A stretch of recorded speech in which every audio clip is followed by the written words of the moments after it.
오늘 시간도 내 나이가 어때서라는 주제로 이야기를 나눠볼 텐데요. 실제로는 나이가 들어가면 두려운 분들이 많이 있잖아요. 저희 어머니가 치매 걱정을 그렇게 많이 하죠. 근데 저 같은 경우는 이제 건망증도 오는 거예요. 그렇죠. 옷을 벗었는데 내가 샤워를 다 하고 벗었거든요. 이게 하기 전에 그걸 모르겠는 거야. 박사님이 본부에 녹화하러 갔다가 네.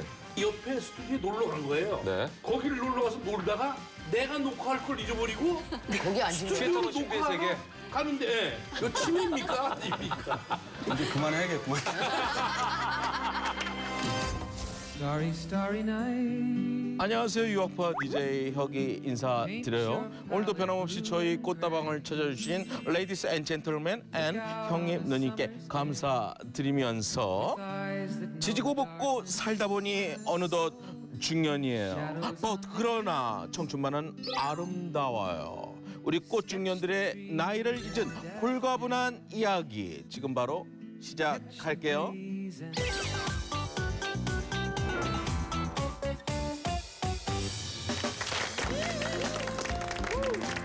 꽃다방들의 홀가분 스타쇼 꽃다방. 안녕하세요, 김현웅입니다. 안녕하세요, 이성입니다. 네, 지난주에서 오늘 시간도 내 나이가 어때서라는 주제로 이야기를 나눠볼 텐데요. 나이가 들어가지만 그래도 이런 경우에는 아이들보다는 내가 좀 낫다, 어린애들보다는 낫다 이런 생각한 적 있으세요? 그래도 살아온 세월이라는 게 네. 그 지혜를 낳았기 때문에 네. 저는 무시 못한다고 생각하거든요. 연륜이나 노하우나 이런 것들이 저는 어른으로 된 그 시점이 참 아름답다고 생각하는 사람이에요. 그래요. 예. 조금 다른 관점을 가지고 계신 분이 계십니다. 아, 누가요? 이분의 이야기를 한번 시작해 볼까요? 예. 나는 젊은 여자들보다 섹시하다. 누군지 감이 오시죠? 그런 거 아니에요? 많이 쳐다보고. 쳐다보고. 김민정 씨. 박수로 한번 쳐다볼게요. 무슨 얘기예요? 무슨 얘기예요? 아니 그런데 왜 이상한가요? 아니, 이상하다고 생각하시는 분들이 이상한 것 같아요. 요즘은 정말 이렇게 일반인 중에서도 나이는 숫자에 불과한 분들이 너무 네, 많으시더라고요. 젊게 사시는 우리 김정순 권사님도 그러시지만 네. 제가 이제 뮤지컬 하면서 네. 무대에서 제가 제일 많이 흔들어요. 네, 네, 더 네. 섹시하게. 네. 그랬더니 웃지 마세요. 그랬더니 관중들 중에서 대체로 제가 제일 섹시하다고. 아, 그 얘기를. 네네. 칭찬으로? 그럼요. 반응이 좋네요. 제가 제일 섹시하다. 네. 제일 신바람 나게 논다. 네. 그리고 이렇게 나이가 50대 초반 같다. 이제 제 근데 나이를 실제로 진짜 모르시는 어려 보여요. 분들이. 그러니까요. 예. 네, 그리고 내 겉모습에 저는 자신감이 생겼어요. 뭐 어떻게 이쁘게 하려는 것보다 하나님이 주신 이 자체로 지금 내 나이든 뭐 어쨌든 뭐 어디가 어떤 간에 자신감이 생기더라고요. 그래서 오늘 내가 이 무대에서 이렇게 뛸 수 있는 건강을 주셨고 이런 시간을 주신 거 너무 감사하고 무대에 딱 나가기 전에 뭐 5분 전에 무대에 서서 기도를 하거든요. 하나님 시작부터 끝까지 에너지가 넘치는 배우로 뛰게 해주시고 내 에너지를 저 관객들이 받아서 또 그들이 즐거워하는 그 에너지를 내가 받아서 오늘 축제 같은 공연이 되게 해달라고 힐링하고 가게 해달라고. 근데 제가 매일같이 힐링을 하고 그러면서 전 그 무대에서 자신감이라는 건 섹시하다. 흔드는 거, 그러니까 섹시하게. 그만큼 나이는 숫자에 불과하다는 걸 몸소 체험하고 계시고 네, 그리고 느낀다는 이 거잖아요. 나이에 느낀 거예요. 예. 그러니까요. 그러니까 예. 제가 69이 돼서 네, 느끼는 그러니까. 거는 예. 너무 소중하고 제가 40대에 못 느꼈던 거, 예. 50대에 못 느꼈던 그 소중한 것들을 지금 저는 머리부터 발끝까지 세포 하나하나까지 너무 이렇게 느끼고 있어요. 그래서 이 시간에 지금 이 꽃다방에서 예. 내가 이렇게 앉아 있는 것도 네. 저에게 너무 축복이고 지금 모습도 섹시하시지만 네. 생각 자체, 건강 예. 그것도 정신적인 것도 섹시하세요. 우리가 뇌생녀라는 거죠, 뇌생녀. 남자들이 섹시하다는 것보다 여자들 눈에 같은 여잔데 섹시하다고 보이면 진짜 섹시한 거예요. 그리고 또 이제 우리 나이 되면 이렇게 옷자가 돼요. 네. 그렇죠? 그렇죠. 약간 버릇이죠. 근데 저는 정말 옷자 되면 편해요. 근데 일부러? 이왕이면 무릎을 이렇게 스치면서 걸어요. 이렇게. 무릎을 스치면서 시키지 않았는데 연예인까지. 꽃다방이다 보니까 너무 이렇게 걸어 다니시면은 저희가 아니 그러니까 시험에 들 수 있어요. 진짜 섹시하세요. 그러니까 시험에 들 수 있어요. 아니 그러니까 우리 너희 나이 든 엄마들 특히 이렇게 갇혀 있지 마시고 영적으로 자유해지시면 육적으로 자유를 아니 근데 지금 중요한 얘기 누릴 수 해주셨어요. 있어요. 지금 김민정 씨 같은 경우에는 나이는 계속 들어가시지만 항상 젊게 산다는 말씀해 주셨는데 실제로는 나이가 들어가면 두려운 분들이 많이 있잖아요. 그렇지. 그렇죠. 그죠? 나이를 실제로는. 이겨 먹으려고 네. 애들을 쓰고 있죠. 사실은 그 그러니까. 나이에 치이니까. 네. 예. 그런 경우들 있으실 것 같아요. 두려운 거는 있죠. 그 두려움이 뭐냐면 든다는 자체에 대한 두려움보다는 제일 큰 거는 내 스스로가 나를 컨트롤할 수 없는 지경이 혹시 올까. 그게 다 두려운 거지. 네. 그 전에 우리 주님께서 불러주셨으면 너무 감사하겠지만. 예, 아름다울 때 좀 불러가셨으면 네네. 좋겠어요. 그래서 이제 그 왜 요 근간에 나온 책 중에 김동길 박사님 나이 들미 고맙다. 그 책을 이제 선물로 받아서 읽으면서 책 제목 자체가 너무 고마웠어요. 나이 든다는 자체가 하루하루 고맙다고 생각하면 고마운 일이에요. 왜냐하면 돈이 많든 적든 뭐 학식이 많든 누구든지 다 같이 가는 길인데 나 혼자 버틴다고 안 가는 길은 아니잖아요. 그럼 고맙게 가면 되는데 중요한 건 이제 컨트롤할 수 없는 지경 그런 건 안 왔으면 좋겠다는 그런 거죠. 그래서 그런지 저희 어머니가 치매 걱정을 이렇게 많이 하시죠. 나이 들면 다 그게 요즘 다 드라마에서도 걱정하지. 보면 맞아요.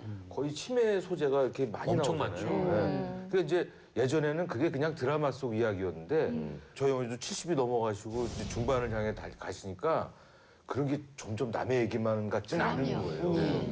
그러다 보니까 저도 같이 우울해지는 면도 있어요. 나도 그러면 어떡하지? 진짜 그런 게 좀 겁이 나는 것 같아요. 그걸 제일 염려하는 것 같아요. 근데 아직까지는 이제 치매라고 말씀하시지만 이제 어머님들 세대에서는 근데 저 같은 경우는 이제 건망증으로 오는 거예요. 그렇죠, 그렇죠. 건망증이 안방에 딱 들어갔는데 내가 왜 들어왔는지 모르는 경우 있잖아요. 네. 허다하죠. 뭔가 찾으러 들어갔어요. 뭐 저기 부엌에 갔는데 내가 여기를 왜 왔지? 그치. 그러니까 하루 종일 제가 입에서 그 방법을 찾는 거예요. 안방에 양말 찾으러 간다, 양말 찾으러 간다, 양말 찾으러 간다, 양말 찾으러 간다. 그래서 똑같구나. 계속해서 안방에 가서 양말을 찾아오거든. 네. 아니면 부엌에 가서 물을 먹으러 간다, 물을 먹으러 간다. 이걸 계속 하는 거예요. 아 너무 살기 힘들다. 정말로 진짜 어떤 때는 제가 막 집에서 나왔는데 집에를 다시 들어가는 게 막 한두 번이 아니었던 거예요. 한동안은 그런 얘기도 있었잖아요. 건망증 너무 심한 사람이 계단을 올라가다가 사람이랑 탁 부딪혔대요. 네. 그런데 내가 내려가고 있었는지 내려가고 있었는지 그걸 모르겠다고. 그러니까 처음에 그 얘기도 막 웃었어요. 막 웃었는데 근데 실제로 내가. 이게 내 그러지 얘기야. 않을까? 나도 그러지 않을까? 출산하면 더 그렇대요. 그리고 저는 출산을 4번을 했으니까 저는 더 심하지 않을까 하는 생각에 이게 혹시라도 이게 치매 치매로 쪽으로 가면. 내가 더 빨리 가는 가면 거 어떡하는 아닌가. 그런 두려움도 있대요. 아. 저는 마취를 12번 했다 그랬잖아요. 전 수술하면서 이제 마취를 예. 해서 그런지 몰라도 기억력이 되게 없는 게 요새 그런 거 혹시 있으신지 모르겠는데 저는 머리 감고 세수를 하는데 아까 머리 감기 전에 세수를 했는지 안 했는지 기억이 안 기억이 안 나? 나요. 저도 있어요. 예, 그러니까 그래? 저는 옷을 벗었는데 미안 옷을 벗었는데 내가 샤워를 다 하고 벗었어요. 이게 하기 전에 그걸 모르겠는 거야. 그래서 진짜로 그런 때가 있다니까. 저는 내가 머리를 감기 전에 세수를 한 거야 안 한 거야라는 생각을 그러니까 저도 자꾸 되뇌이는 게 나 세수 먼저 하고 머리 감아. 근데 제가 가스를 켜놔가지고 집에 불이 한번 났었잖아요. 그래서 안 날 줄 알고 이제 정신을 똑바로 차려야 되겠다는데 그 뒤로 또 2탄이 생겼어요. 예, 불을 켜놓고 제가 나갔어요. 안방에서 누워 있었던 거죠. 안방에서 누워 있는데 큰일 날 뻔. 저희 딸이 엄마 그러더라고요. 그래서 왜 이랬더니 가스 켜놨어 그러더라고요. 보니까 물이 다 쫄아들어요. 그래서 저희 집에 결국에는 가스 안전기를 달았어요. 네, 그 정도 되니까 안전기를 달는데 저는 서글픈 게 아 옛날에는 총명하다고 생각했던 그 전기가 나가는구나 자꾸 깜빡깜빡. 이성미하면 예, 총명이었죠. 그 전기가 나가니까 너무 슬프고요. 그리고도 사람이 그 순간에 멍해요. 그러니까 어떤 거에 판단 기준이 쓰는 게 아니라 나 나 왜 이러지? 그리고 그 상태에서 그냥 전기가 팍 나가는 것 같은 느낌? 그러니까 공중에 이렇게 붕 뜬 것 같은 느낌이 드니까 나이 먹는 건 이겨낼 장사가 없구나.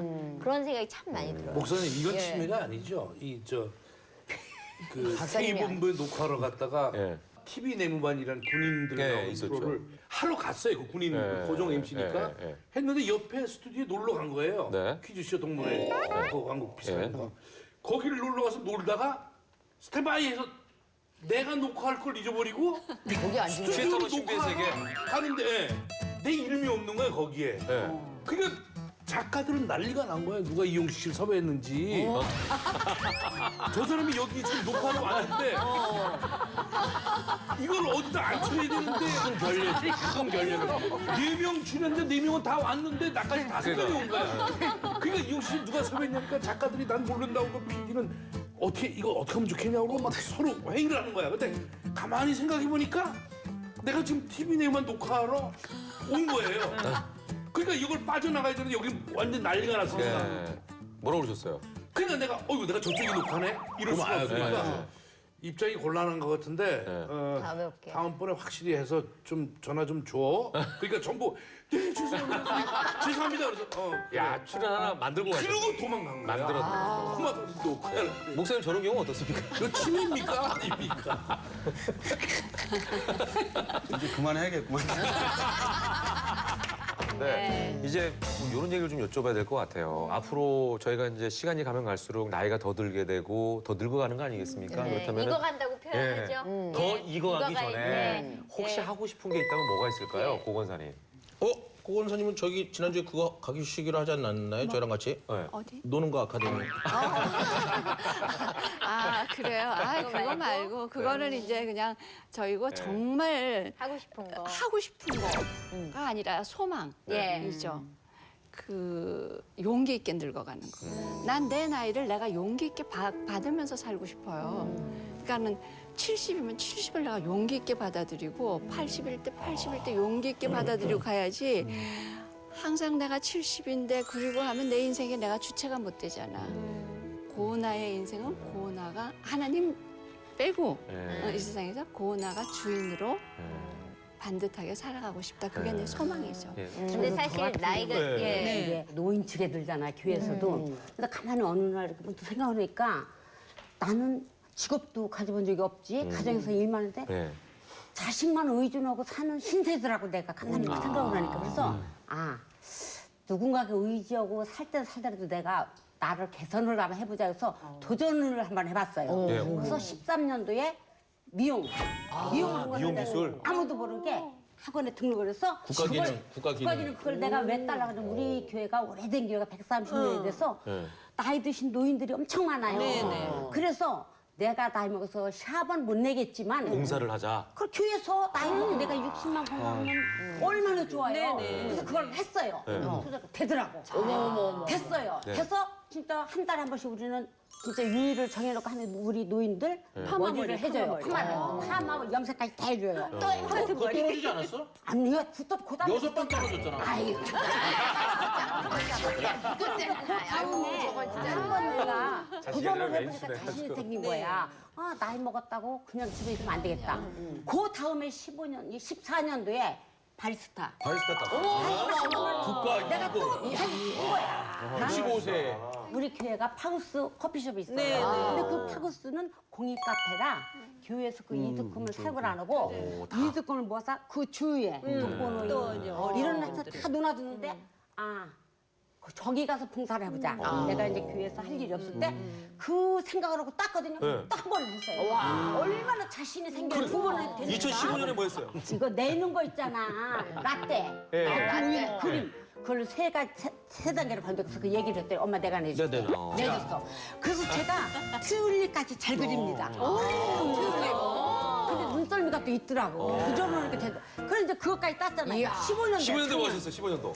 4년 이거 그냥 있으면 안 돼. 뭐 도전을 해. 그래가지고 우리가 130년 된 교회인데 계속 그 역사 이 전시관이 있어요. 박물관이. 그래서 지금까지 부목사님이 해설을 했는데 1시간 10분 정도 걸려 해설. 근데 오래된 교회니까 막 장로교 어디 다 할 것을 막 외지에서 많이 와요. 이 탐방을. 예. 웅근 생각이 저걸 한번 내가 해설해보자. 그래서 작년 12월 달에 기록을 2걸 딱 받았어요. 근데 4명이 투자했는데 3명은 젊은 애들이야. 45에서 50고거에. 근데 교육을 시킨 목사님이 2번 딱 시키고 1월 첫째 주부터 나보고 나가려는 거야. 탐방이 오면. 어머머머머. 와. 근데 다른 사람들은 어우 2번 어떻게 나가요? 젊은 애들이 이래. 하겠습니다. 그래가지고 제가 130주년이라 화보집을 우리 교회에서 냈어요. 130년. 세상에 12월 한 달을 진짜 새벽 2시까지 그 화보집을 훑고 역사 해설을 해야 되니까 뭐가 알아야 할 거 아니에요. 그렇지. 고시 공부하듯이 하셨네. 고시 공부하듯이 했어요. 2시 이렇게 그럼 우리 손자들이 아니 이거는 손자 부분부터 제가 얘기를 해야 되는 게 애들이 아빠 엄마가 공부해라 백날 얘기해도 처먹질 않던 놈들이 할머니가 새벽에 하니까. 할머니가 12시 넘도록 진짜 막 새벽 2시까지. 거실에서 앉아서 뭘 공부를 하니까 여보 할머니 왜 공부해요? 할머니 이상해진 거 아니에요? 왜 할머니가 왜 공부를 해요? 근데 할머니가 뭘 도전을 해가지고 뭘 하나씩 성공해 올 때마다 애들이 거기서 그런 거 다 살아있는 교육이 되더라고. 이게 이제 밥상머리 얘기를 지난번에 얘기한 거예요. 그걸 막 화보집에 듣으니까 우리 큰 손자가 아휴 우리 할머니 젊어서 했으면 하버드 대학 갔다. 그러니까. 이렇게 얘기를 해. 그러니까 우리 며느리가 야 할머니 옆에서 공부 좀 해. 저 모습 좀 닮아봐. 이렇게도 얘기를 해.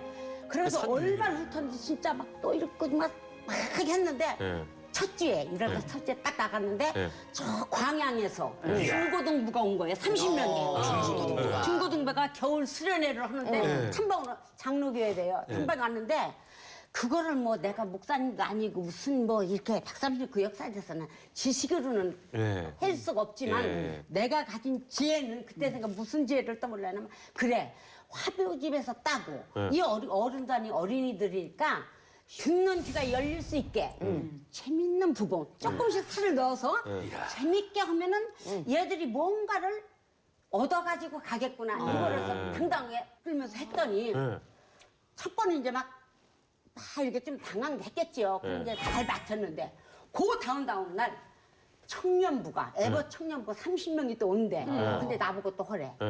여러분 나는 오늘 2번째입니다. 솔직히 얘기해요. 2번째인데 여러분들이 만족할 만한 해설은 못합니다. 그렇지만 설명서가 자세하게 그림에 더 써져 있으니까 읽으세요. 그러고 한 가지 부탁은 절대 질문을 하지 마세요. 저 2번째 하니까 질문은 대답은 못해요. 솔직하게 그 대신 질문을 하지 않고 글을 읽어서도 깨닫지 못하면 3개월에 다시 오세요 우리 교회를. 그럼 내가 3개월에는 여러분들이 완전히 알 수 있게끔 완벽히 교육을 받아서 전할게요. 이렇게 했더니 너무 잘 따르고 권사님 너무 감사하다고 이러면서 왜 걔들이 그 모습에서 내가 이 나이에 해설을 시작했다는 게 정말 이게 하나님이 나한테 준 은혜가 아니야. 인간 승리시다. 이혁재 씨의 키가 어머니 쪽에서 이혁재 씨. DNA는 존재한다. 그러니까. 아니 그러면 투명하신 거야. 올해도 목표 있으세요 올해? 올해 이제 해설.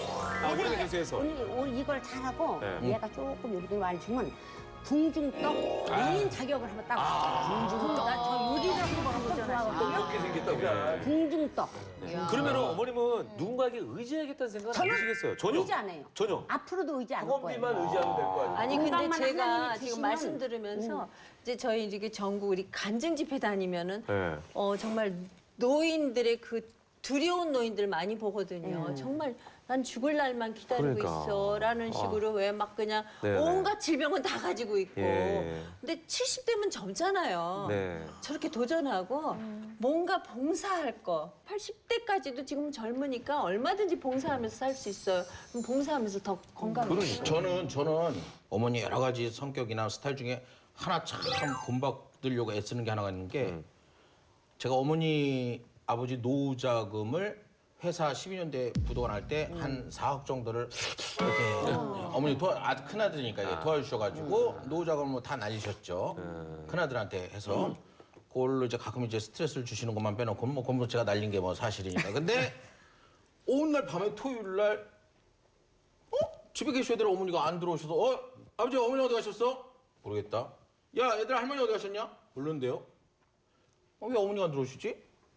12시가 넘었는데 띡띡띡띡 소리가 나서 어머니 오셨나? 이러고 밖에 나갔더니 어머니가 바로 들어오시더라고. 막 우시는 거예요. 울면서 들어오셨어요? 뭐 어디 갔다 왔어? 그랬더니, 아니다. 그래서 교회 다녀오셨어요?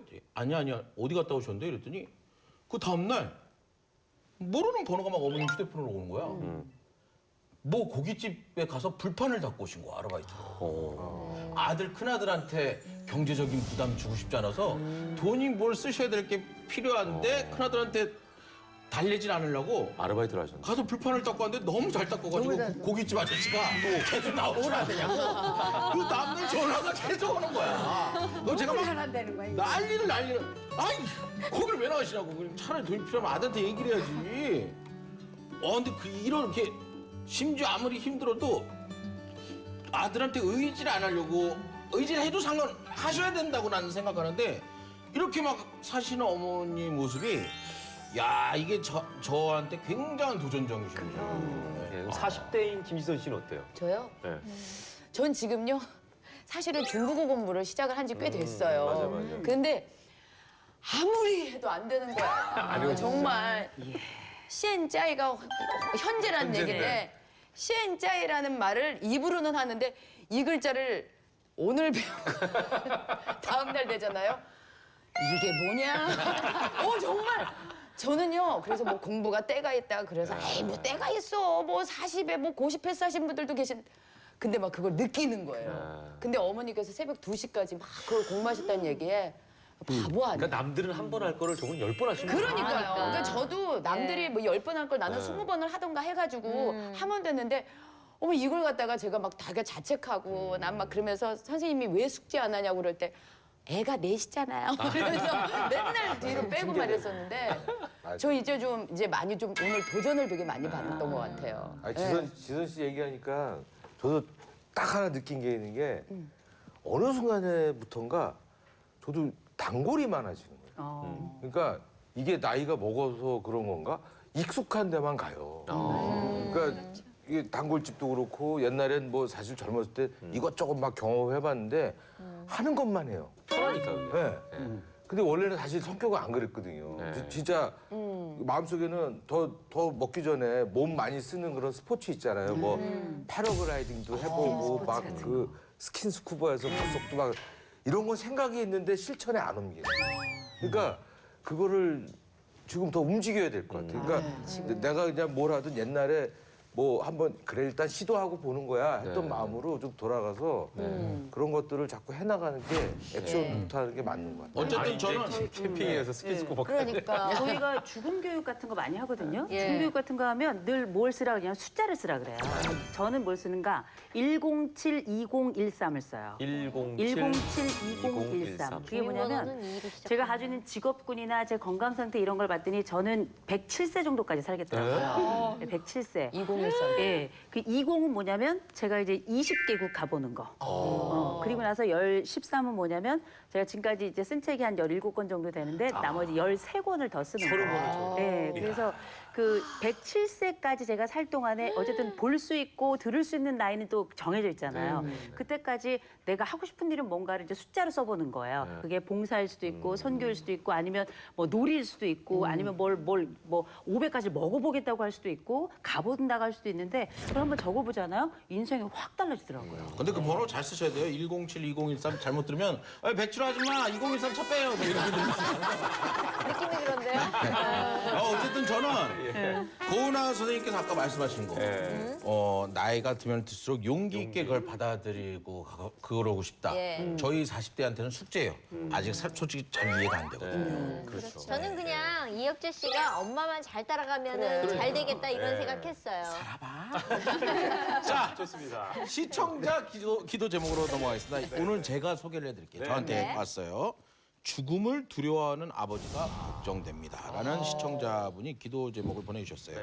저희 아버지께서 작년에 팔순잔치를 하고 난 후 제게 자꾸 야, 내가 얼마나 살면 얼마나 살겠니? 죽으면 정말 천국에서 살 수 있을까?라고 자주 물어보십니다. 아버지는 죽음에 대한 고민 때문에 요즘 잠도 못 주무시고 우울 증세까지 보이시고 계세요. 그래서 인삼이다 뭐다 몸에 좋은 게 있다면 어디서든 구해오시고 밥 대신 약을 더 드시고 밥 대신 약을 더 드시는 것 같습니다. 그리고 아버지께서 좀 심하다 싶을 정도로 교회에 나가셔서 기도를 하고 계세요. 우리 아버지의 이 불안한 증세 어떻게 해야 될까요? 이 시청자분의 기도. 이게 이제 연세가 드신 분들은 다 갖는 생각 아닐까요? 그죠? 근데 이게 예수가 없을 때는 이런 불안함이 있는데 예수를 믿고 나면 어떤 때는 좀 빨리 데리고 가셨으면 좋겠다 이런 힘든 그럴 수도 상황이 있고. 되면 저는 네. 그럴 때도 있었거든요. 그러니까 이분은 굉장히 지금 모든 환경이 너무 행복하고 만족스러우신가 봐요. 만족스러우신가 봐요. 이 자리가 뜨기 싫으신 것 같아요. 아니 이게 놓을 게 너무 네, 많으시고 너무 많은 것 같아요. 그러실 하는 수 게 있죠. 많아서. 놓을 게 많은 거죠. 네, 놓을 게 많아서 못 놓으셔서 예, 그런 너무 쥐고 있는 게 지금 많으신 거죠. 아니면 저는 솔직히 저는 아직 제가 믿음이 깊지 않아서 그런지 몰라도 아무리 예수님을 영접해서 구원의 우리가 축복을 받고 뭐 영생에 뭐 이걸 이런 쪽으로는 알겠어. 그래도 사람이 죽음이라는 걸 생각하면은 그 불안을 이렇게 신앙의 힘으로 이렇게 견뎌내기가 그게 진짜 쉬운가? 죽음이 끝이 아니고 죽음 다음을 생각하면 그 천국 소망이라는 게 있잖아요, 우리에게는. 그러니까 어떻게 보면 그 소망을 갖고 살다 보면 여기서 살면서도 모든 이 마지막인 것처럼 그냥 하루를 정말 아름답게 행복하게. 살고 살다 보면 내가 천국을 한 발 한 발 가는 거잖아요. 이제 이런 말이 있어요. 천국 소망 죽음 현실이란 말이 있어요. 이게 제가 세브란스에서 근무를 좀 하는 동안에 암센터에 있으면 매일 돌아가세요. 바로 어제까지만 해도 천국 소망 바라봅니다 하셨던 장로님들도 그리고 이제 나는 이제 그 불자로서의 이제 새로운 또 다른 다음 상을 생각합니다라는 이제 보살님들도 할 거 없이 이 죽음이 정말 임박해지면 정말 숨이 이렇게 꼴깍 넘어가는 순간 있잖아요. 네, 그때 살려달라는 얘기를 너무 많이 하세요. 뭐 제가 알고 있는 정말 유명한 목사님들도 뭐 유명한 뭐 신학 교수님들도 그 운명하실 순간에 제가 옆에 많이 있었거든요. 있는 동안에도 정말 우리가 생각하는 것처럼 정말 천국의 소망을 가지고 부르심에 감사하면서 할렐루야 이렇게 부르면서 가면 우리가 볼 때 정말 귀감이 되는데 그게 아니라 막 정말 깜짝 놀랄 정도의 반응이 있는 경우가 있는데 처음에는 제가 이분은 이 세상 살 동안에 신앙생활을 헛하셨나 이렇게 생각을 했는데 그게 아니더라고요. 그냥 죽음은 인간에게 늘 두려운 거예요, 그냥. 그래서 죽음이 아주 인간의 아주 본질적인 두려움이기 때문에 그거를 무작정 이건 이상한 거야, 혹은 이거는 신앙으로서의 자격이 아니야, 이렇게 말씀하실 건 아닐 것 같아요. 네. 이렇게 죽음에 대한 태도 때문에 제가 전도가 안 되는 분이 한 분 계신데 암센터의 닥터인데 이분이 그 각 종교를 가진 사람들의 암 선고가 내려졌을 때 가장 못 받아들이는 게 크리스찬들이라는 거예요. 의외네요. 그래서 이분이 오히려 뭐 이렇게 신앙을 받아들이기 거부하는 거예요. 교회를 다니는 것 가지고 해결이 안 되는구나. 정말 내 안에 예수님이 안 계시면 다 이게 그 가식이구나. 네. 예수님이 안에 계시면 진짜 죽음을 소망하게 돼요. 나를 믿는 자는 죽어도 살겠고 살아서 나를 믿는 자는 영원히 죽음을 보지 않으리라. 그래서 여러분들이 하나님을 믿는다, 하나님이 내 안에 계신다 그러면 이미 하나님 나라가 임해 있고 그래서 우리는 이 육신이 어떻게 되건 이미 천국이 시작이 된 거예요. 시작이 되는데. 그래서 이 육신이 무슨 그 고린도서 보면 장막집이 무너지는 건데 여러분들이 여기 비닐하우스 살다가 저기 저 한 아파트 가는 걸 아쉬워하겠어요? 아우 표현. 이거는 허물어져야죠. 빨리 부셔버리고 저기 좋은 아파트를 새로 지어야지. 거기 입주를 해야지. 여기 왜 있으려고 하느냐고. 근데 죽음에 대한 두려움이라는 게 그 다른 두려움이 아니고 네. 마지막 순간에 고통이 있을까봐 걱정하는 거고 그다음에 가족과의 이별이 조금 서러울 거다 하는 거죠. 그거지. 그 구원의 확신이 있으면 그건 아닌 것 같아요. 저는 저희 이제 남편이 병원에서 이제 참 많이 안 좋아 계셨을 때 문득 무슨 생각이 들었냐면 우리가 신앙 고백은 다 했지만 그래도 또 병 중에 이 사람이 조금이라도 이렇게 정신이 느슨해졌으면 어떨까 싶어서 여보 예수님 어디 계셔? 했더니 내 안에 있지.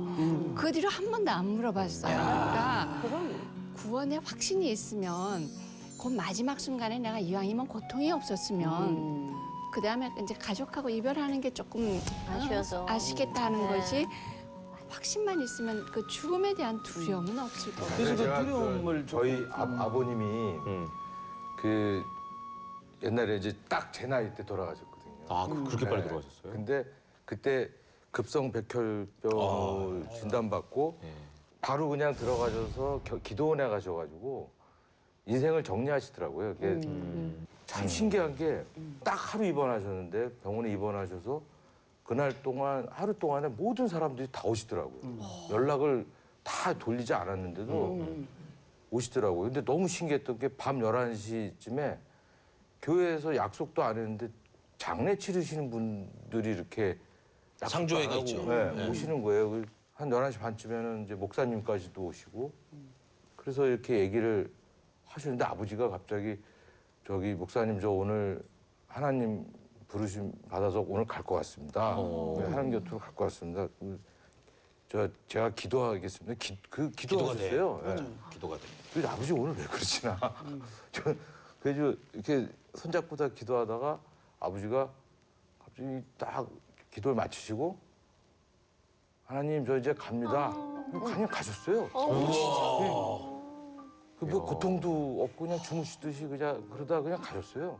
그래 어떻게 실감도 안 나고 막 그랬는데 나중에 이게 많은 과정들을 보다 보니까 나중에 입관 예배할 때까지는 그때 다시 열게 되잖아요. 근데 환하게 웃고 계시네요. 근데 너무너무 왜냐하면 그게 슬프지만 너무너무 이게 꽉 찬 느낌이 오는 거죠.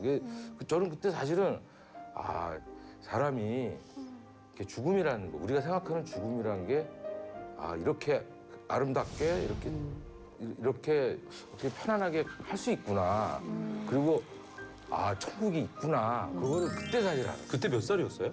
그때가 제가 군대 제대하고 20대 중. 네, 20대 초반 그때니까요. 저는 굉장히 뜻깊다는 지금 말씀들 나누는 게 굉장히 뜻깊다는 게 이거 사실 어떻게 보면 이 주제가 굉장히 토크에서는 무거울 수 있는 주제인데 짠하면서 이렇게 뭉클하고 그래서 제가 오늘 특별히 한 분을 모셨어요. 아마 여기 계신 11분 이 11분 가운데서 그 누구보다도 가장 삶과 죽음의 그 경계선을 가까이 가셨던 분을 오늘 특별히 한 번 모셨습니다. 네. 모셔도 되겠죠? 네. 자, 박수로 모실까요? 이성민 씨.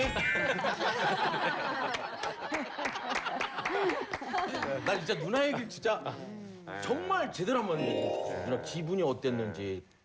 저요? 저는 한 번은 그냥 예수 믿기 전에는 자살을 하려고 그래서 죽음의 문턱까지 한 번 간 적이 있고 그리고 한 번은 암이라는 진단을 받고 내가 죽는구나라고 생각을 한 적이 있는데 예수 믿기 전에 죽음을 선택했을 때 너무 억울하다는 마음에 죽음의 문턱에 갔다가 정말 수면제 70알을 먹었는데 그것도 술이랑 같이 제가 술을 못 마시는데 술을 마시고 약을 먹고 그리고 4시간 만에 깨어났어요. 그러니까 병원에서 어떻게 이게 살아날 수 있는 일이냐라고 얘기하고 제가 그때 그 깨어나면서 느꼈던 그 제 얼굴에서 정말 내가 이 얼굴이 그렇게 흉측하다는 모습은 처음 본 것 같아요. 그러니까 얼굴이 퉁퉁 붓고 막 눈도 그렇고 막 정말 울긋불긋하더라고요. 그리고 나서 제가 이제 새벽 기도를 시작하면서 예수를 만나고 나서의 죽음을 딱 맞닥뜨렸을 때 제일 먼저 이제 10번까지는 마취를 할 때 그런 거 있잖아요. 내가 깨어날 수 있을까라는 게 11번째부터더라고요. 그러니까는 암 수술하기 전에 마취실로 이렇게 들어갈 때 자 여기까지만 가십니다. 문 열고 들어가시면 이제 혼자 가셔야 돼요. 그럴 때 들어가면서 주님 제 손 좀 잡아주세요. 제가 여기서 끝나도 너무 좋을 것 같은데 하나님 내가 더 필요하시면 살려주시고 아니면 그냥 데리고 가주셔도 괜찮아요 하고 이제 눈을 감았죠. 그게 정말 마취가 돼서 철커덕하고 문이 닫히는 느낌이었는데 이렇게 눈을 뜨면서 제가 웃으면서 이렇게 깨어났거든요. 근데 그 깨어날 때 잠깐 자수정방 같은데 이렇게 반짝반짝 빛나는 그 보라색도 아니고 석류빛이었는데요. 그 방 같은 느낌에 제가 이렇게 근데 그 유리같이 차가운 느낌이 아니라 그 자수정방의 따뜻한 느낌을 이렇게 받으면서 아 너무 행복하다 그러면서 눈을 딱 떴어요. 그랬을 때 제가 고백한 건 하나님 저에게 다시 삶을 주셨으니 제가 덤으로 사는 인생 하나님 앞에 최선을 다하면서 살겠습니다 그랬거든요. 그러니까 저는 죽음 앞에 그 예수 믿기 전에 있었을 때 내가 죽었으면 어떻게 할 뻔했나 정말 지옥 가는 인생이었는데 하나님이 나에게 지금까지 살려주신 이 삶이 저는 하루하루가 재산이라고 생각하고요. 그게 내게 아니고 누군가에게 필요한 사람이 되기 위해서 살라고 주신 시간이기 때문에 저는 이 세상에서 이 시간은 덤으로 얻어가는 시간이고 가장 행복한 순간이에요. 그래서 저는 지금도 자살하려고 그러고 죽으려고 하는 친구들을 보면 제가 그 힘들었던 시간이 기억이 나서 하나님 그 아이들을 살려서 저 같은 마음으로 살아낼 수 있도록 도와주십시오 그러거든요. 그래서 저는 그 시간이 죽음과 맞닥뜨려서 더 무섭지도 않고 더 두렵지도 않게 돼서 사실은 감사한 시간들이에요. 아니 근데 지선 씨 왜 울어요? 네? 아니 그때 못 깨어났으면 어떡할 뻔했어요. 필요 없었잖아요. 하나님도 그러셨을 수 있어. 수술 딱 들다 하나님 저 붙잡아 주세요 했을 때 나름 대책회가 열리셨겠지. 네. 저 이성민 집사 지금 수술실 들어왔습니다. 야 어때? 아 성격이 고집 세고 지금 천국 오면은 좀 까칠한데 좀 여러 사람 피곤할 것 같은데요. 살려 일단 살려. 야 조금 더 있어. 김민정 씨도 저도 뭐 죽음의 산전, 문턱까지. 수전, 육해공군전 그러니까요. 다 네. 겪었어요. 네. 그럼요. 궁궐 같은 집에 살 때 전 네네. 그곳에서 맨날 그게 내 감옥이고 무덤 같았어요. 왜냐면 막 내가 너무 좋아하던 무대가 너무 그립고 그 이렇게 대중으로부터 잊혀져 가는 그 공포가 저는 20대 때 겪었어요. 그래서 그때 막 그 자살도 시도도 해봤고 그때 이제 친구가 전도를 해가지고 기도원으로 권사님 가서 이제 그때 만나면서 이제 인생이 바뀌고 이제 새로워진 이제 새 인생을 사는가 했는데 완벽하게 예수화되지 않으면 옛 구습이 나를 놓질 않더라고요. 그러니까 내 의지로 하려고 하는 것이 아니고 세상이 나를 끌고 가는 대로 그냥 놔버리게 되더라고요. 그리고 천국, 지옥도 전혀 개념이 없고 의식도 없고 알려고 하지도 않고 그러면서 그 당시에 또 느끼는 건 죽음은 두려워요. 그러니까 믿음이 밀칙지근한 사람들은 크리스찬이라 할지라도 죽음을 두려워할 수밖에 없어요. 왜냐하면 확신이 없으니까. 천국, 지옥 모르니까요. 그랬는데 제가 이제 2009년도 7년 전이죠. 7년 전이에요. 네. 7년 전에 62이셨네요. 맞아요. 네. 그러니까 이제 뭐 제가 56살 때도 한번 죽을 고비를 넘었는데 네네. 결정적인 건 이제 62살 그때 뇌종양 판정이 났어요. 그러니까는 제가 촬영을 갔다가 에덴의 동쪽이라는 거 송승헌이가 주인공이었던 거 촬영 갔다가 차를 파킹하고 분장차 있는 데로 딱 한 발짝 옮기는 순간 제가 확 넘어지죠. 미끄럼 요만한 조각에 뒷굽이 쫙 하면서 뒤로 완전히 아이고. 발라당기면서 이 머리로 종을 쳤어. 그러더니 뇌하고 이게 분리된 것 같을 정도로 막 30분간 고통 그러면서 이제 가까스로 촬영 마치고 병원에 가서 엑스레이 찍고 이제 머리가 깨졌나. 그러고 나서 이제 또 머릿속에 이제 피가 고여 있으면 그게 또 나중에 안 좋은 영향을 주니까 이제 그거 이제 검사까지 하는 과정에서 발견이 됐어요. 뇌하수체 선정이. 아니 그러면 오히려 잘 넘어지신 거예요. 근데 그때 당시에는 잘 넘어졌다 생각 안 하고 병원에서 종양입니다라고 집으로 연락이 왔을 때요. 순간 화가 너무 나더라고요. 내가 믿음이 좋다고 생각하고 나는 막 전국 각지 다니면서 간증 집회하면서 천국 가야 돼요. 천국 가야 된다라고 막 간증하는 사람이 순간 너무 화가 나고 우리 식구들이 다 화가 났어요. 이거 오진이다. 아니면 저 의사가 돈 벌어 먹으려고 날더러 지금 와서 막 정밀 검사하자 그러는 거다. 저 병원이 상업적으로. 그러면서 왜 이 많은 사람 중에 왜 나야라는 생각이 또 들더라고요. 그래서 안 되니까 하나님은 원망은 하지 않는데 속으로는 너무 섭섭하고 두렵고 좀 그런 생각이 갑자기 들기도 했어요. 근데 그게 병원에 가서 사진 찍는 순간까지 그러고 나서는 그래도 내 안에 확신은 있었어요. 천국이라는 확신이. 그때 딱 그래 죽으면 천국까지. 이제는 방법은 수술밖에 없다 그러더라고요. 이 선종이 뭐냐면 영구 시각 장애자가 되는 혹이에요.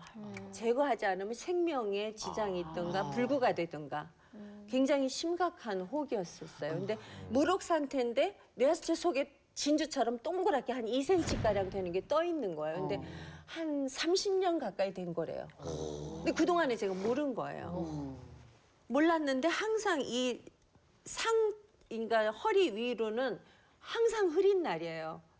항상 흐려가지고 머리가 깨지가 아플 때가 너무 많고 눈은 항상 충혈돼 있고 난시가 심하고 막 그 어지럼증, 난시 그리고 30 초반부터 잘 뭘 이렇게 안 보일 때도 있고 막 그랬었어요. 또 원인이 선종이었네요. 네, 그래가지고 누가 내 머리를 좀 막 잘라가지고 이걸 뭐 뇌를 꺼내서 맑은 물에다 좀 청소를 싹 해서 넣어줬으면 좋겠다고 늘 그런 얘기를 했었어요. 항상 아프니까.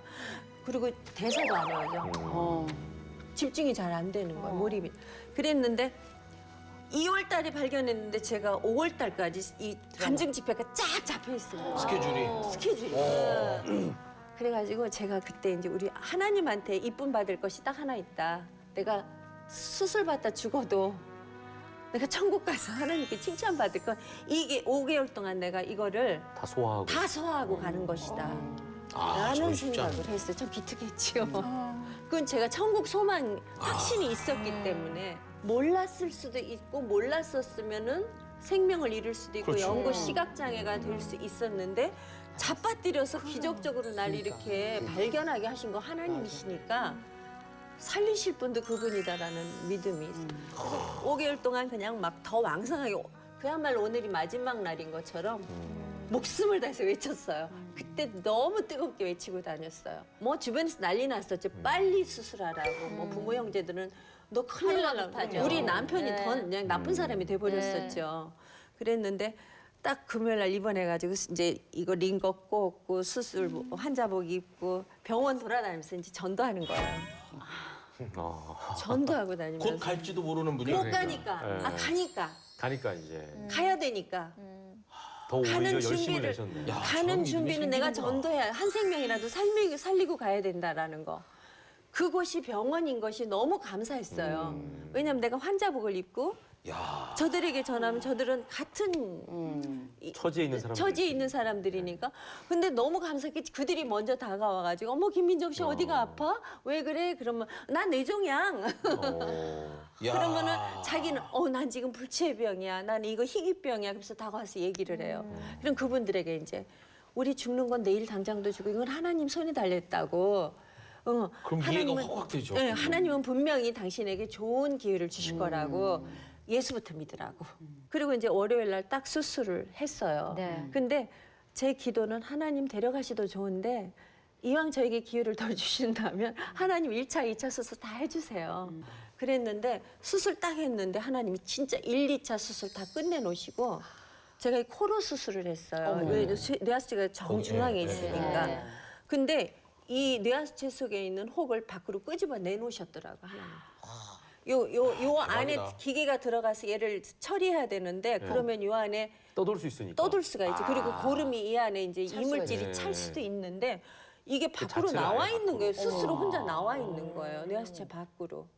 그래가지고 톡 건드리니까 이물질이 주르륵 제거할 수가 빠져나오고 있었구나. 뿌리가 딱 드러났어요. 그래서 뿌리를 싹 찢어가지고 그야말로 150% 성공적인 수술이었고 그리고 아무런 그 항암 치료도 아무것도 받지 않았고, 네. 그리고 이 여기를 건드리거나 그러면은 이것도 뭐 호르몬 이한이가 그 호르몬 본부니까 뭐 여성 호르몬, 갑상선 호르몬 모든 것 조종하는 조종실이니까 이걸 다 또 조종 치료를 받아야 되는데 전혀 그런 거 없이 약 3개월 병원 왔다 갔다 하면서 약으로 수치 조절만 하고 계속 퇴원하자마자 바로 간증 집회 또 다녔어요. 계속 한 주도 쉬지 않고. 아멘이네, 아멘. 네. 그래서 우리의 약은 신약 구약밖에 없다. 신약 구약. 구약. 정말 신약 구약밖에 없어요. 그런 것은 제가 이제 사명을 더 깨달은 것은 죽는 날까지 내가 이 사명을 잘 감당하다가 100살이든 120살까지 외치다가 한 생명이라도 더 천국 백성 만들고 가는 것을 하나님께서 기뻐하시지 않을까.